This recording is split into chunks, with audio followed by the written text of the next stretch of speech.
Mas eu tenho uma dúvida. Como que foi para você quando você recebeu a notícia de que você iria disputar o primeiro campeonato fora do país? Então, isso foi bem interessante, né? Porque os meus pais, eles não tinham condições, né?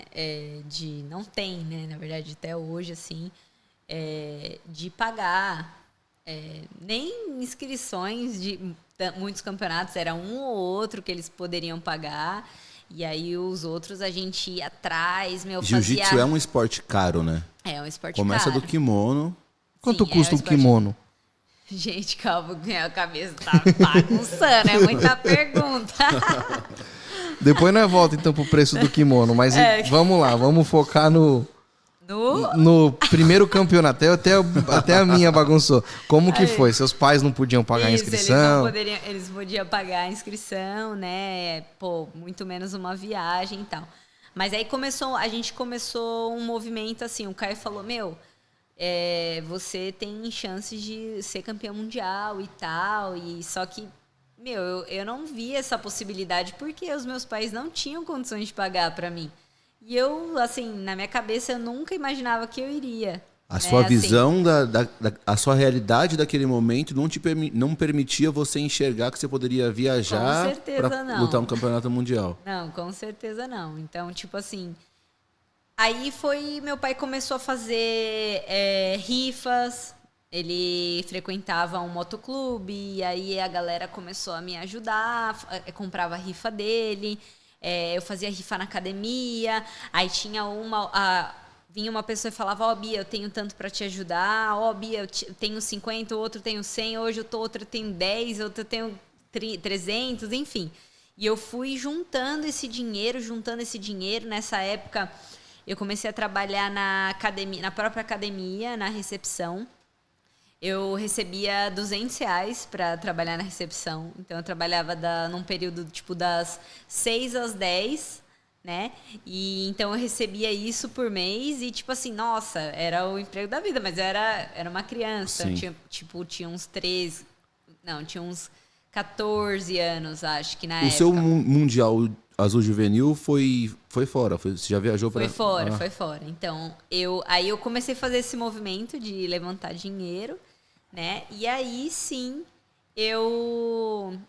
a gente conseguiu comprar passagem, tirar o visto, pagar a hospedagem, e assim foi indo. A gente foi conseguindo dinheiro, e aí, deu certo, deu ir. Mas, assim, foi tudo muito...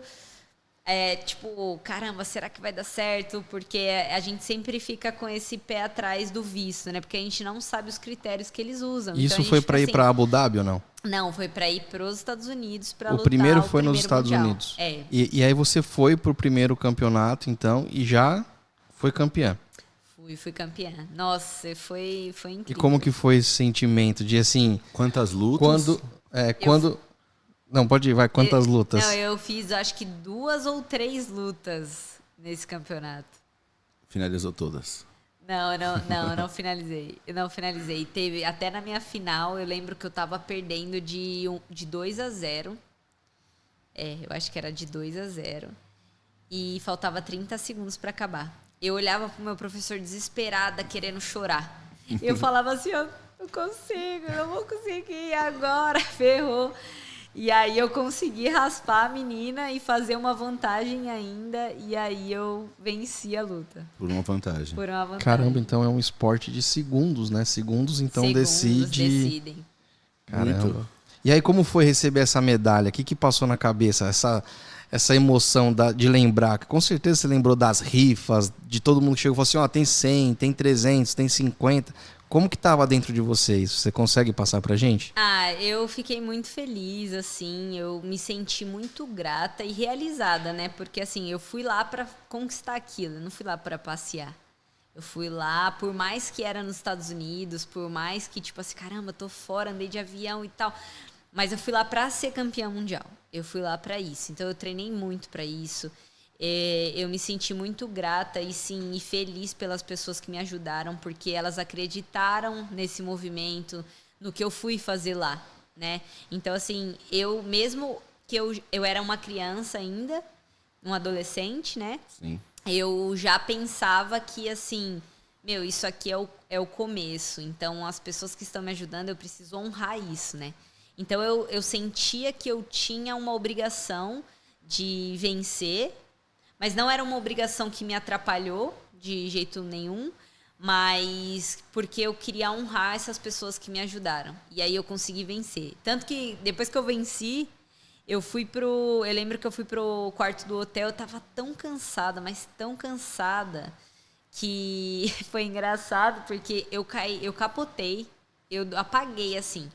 E eu lembro que o meu professor, o Diogo, que foi comigo, né, e o Kitchener, teve uma galera que foi comigo, eles saíram, né, eles foram comer, eles saíram. E eu fiquei no quarto dormindo, sozinha. E quando eles voltaram, eles ficaram batendo na porta, mas eu tava dormindo e eu não percebi nada. Quando eu acordei, porque lá nos Estados Unidos tem você coloca um trinquinho, né? Aí você abre um espacinho, né? Uhum. Quando eu acordei assim, tinha um cabo de vassoura em cima de mim, do cobertor, assim, e eu ouvi uma voz bem lá no fundo, assim, ó, Bia! Bia! E eu falava, meu Deus, e quando eu acordei, nossa, eu abri a janela, assim, tinha um monte de gente, assim, pensando que ia acontecer alguma coisa comigo. Porque eu não acordava de jeito nenhum. Mas eu acho que foi adrenalina, eu não quis sair, eu quis ficar ali, porque eu queria, não sei, eu não via a hora de voltar para casa para comemorar com meu pai, com meu irmão, com meu professor, né? E, pô, nossa, foi muito legal. E aí, então, puxando, como que foi? Então, você chegou, a festa, como que foi? Todo mundo? Não, foi muito legal. Nossa, a galera me recebeu, nossa, foi muito emocionante, assim. Foi muito acolhedor também, sabe? E eu acho que todo ser humano, ele quer pertencer, né? Ele quer se sentir parte, né, de um grupo, ele quer se sentir importante, né? E eu acho que o jiu-jitsu foi onde eu me senti assim, onde eu me senti acolhida, onde eu me sentia parte daquilo e eu era importante. Sim. Então foi a partir dali, a partir daquele campeonato, eu acho que a minha decisão de viver do jiu-jitsu foi a partir daí. Eu ia perguntar isso, se foi ali que virou a chave. Foi ali que virou a chave. E, né? e depois, Show. então, para ir para o segundo foi mais fácil? Já por você ter tido esse resultado? Patrocínio aconteceu mais fácil? O que abriu de portas para você depois desse primeiro? Então, na verdade, não abriram tantas portas. Eu continuei com as ajudas, continuei com os patrocínios, patrocínio não, desculpa. Com as rifas. Eu sempre lutava os campeonatos pequenos aqui em São Paulo, pegava camiseta e tentava vender para alguém, fazia uma cesta e, enfim, eu me virava. E continuou trabalhando na academia também. Continuei trabalhando na academia, então aqueles R$200 lá, meu, era o que... Era sagrado para dar ajuda. Era assim, eu fazia assim, eu recebia os R$200, eu tirava 50, porque, pô, eu já era mocinha, então eu tinha que comprar ali o meu shampoo, né, minhas coisas de menina, enfim...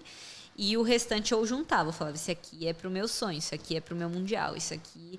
Então, e eu sempre pensei assim, eu aprendi, né, assim, na minha adolescência, que o Caio sempre falava assim, Bia, você quer ser campeã mundial, você precisa ter dinheiro para pagar isso. Então, se você gastar R$10, é R$10 mais longe do seu sonho. É R$10 mais longe do seu sonho. Então, assim, se você quer ir, junta tudo. Então, eu comecei a juntar mesmo. Tudo que eu recebia, era e não meu hesitou cofrinho. Momento algum? Não, nem um momento. E, assim, se eu tivesse que... não. Eu deixava tudo, assim, cantina em escola pra mim, assim... Nossa, não existia... Não, então, enquanto todo mundo estava lá comendo na cantina, eu comia a comida que a escola oferecia, né? Muitas vezes eu fui de kimono para a escola, assim, de calça de kimono, camiseta, cheio de mala, para poder sair da escola e ir correndo para a academia. Eu já chegava suave, porque acabava chegando atrasado na aula, mas o Caio tinha me liberado. Porque eu falei, Caio, eu estudo até 12h20 na época, E a aula começava 12:30, se eu não me engano. E aí, então, eu chegava coisa de uns 10, 15 minutos atrasado da escola até lá. Mas ele deixava eu entrar, o treino era até as 2:30 da tarde. Então, assim, pegava fogo, assim, quando não ia até as 3. Então, eu já ia de calça de kimono, assim, e já ia direto pra academia. Eu saía correndo, chegava lá suada, cheio de mochila. Era a mochila da escola, era uma mala com os kimonos. Então, eu levava marmita para ficar o dia inteiro na academia. Então, eu treinava o dia inteiro. Quando não tinha ninguém no tatame treinando, porque não era horário de aula, eu estava correndo lá, fazendo abdominal, porque eu falava, eu vou ser boa nisso aqui, então eu vou fazer isso daqui. Você vê, Marcos, o que é legal é que, assim, o que a gente já tem constatado em outros episódios, é que o campeão, ele tem essa característica de não hesitar. Ela não hesitou em momento algum. Você vê que desde cedo, desde os 14 anos, ela está pagando o preço. Ela fez um acordo que não poderia chegar mais tarde, mas ela conseguiu ter a brechinha de tempo e aproveitou ao máximo. Aí está falando de uma vida inteira de no mínimo 2h30 de treino todo dia, né? Não, mas isso era o primeiro treino. Tá vendo? Esse era o primeiro. Tinha, aí depois disso a gente fazia achou escolinha. Que era só esse, Rodolfo? A gente fazia escolinha à tarde, lá para umas 4 horas, a gente fazia escolinha. Aí 6 horas, tipo assim, eu trabalhava na academia, mas como a academia era nova, então eu tava iniciando, então era assim, eu tava treinando, tava treinando. Chegou alguém, eu saía, ia lá. Oi, tudo bem? Aqui é academia e tal, vem aqui, então, não sei o quê. E vendia lá o plano pra galera, mostrava a academia, convidava, dava aula introdutória junto com o Caio. Quando não era ele, era eu, e quando não era eu, eram os meninos. E aí eu vendia o plano, fazia as coisas, aí, terminou, deixava a galera sentada lá assistindo o treino e voltava pro treino. Entendeu? Então, assim, eu treinei por muitos anos assim. Então, eu treinava esse horário que era o treino de competidor de manhã. À tarde fazia drill pra caramba, repetição de golpe, repetição e específico. À noite eu fazia o treino das 7, depois fazia o treino das 8 e ficava na recepção e ia embora. Eu ia pra minha casa só pra dormir. Por isso que quando ela foi pro quarto depois que ela ganhou, ela apagou tudo sem dormir esses anos todos. Ela falou, vou dormir agora aqui que já conquistei, agora eu posso dormir. Até que enfim eu posso dormir um dia. Não, mas foi bem bacana, assim, foi um processo muito, muito bom, assim, né?